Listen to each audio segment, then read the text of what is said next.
Okay, hello everyone. Here I want to provide the tutorial on how to display number row on Realme C67 device. Well, with the number row above the keyboard, you can type the numbers quickly without having to switch between letter and number displays.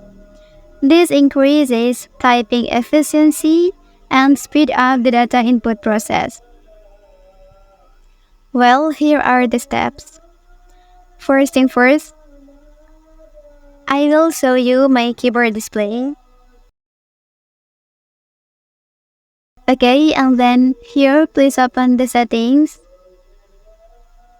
After that, you can select preferences. Okay, and then to display the number row, here you can press this button.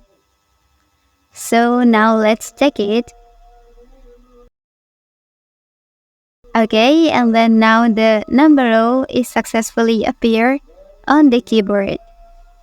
Well, that's the tutorial on how to display number row on Realme C67 device.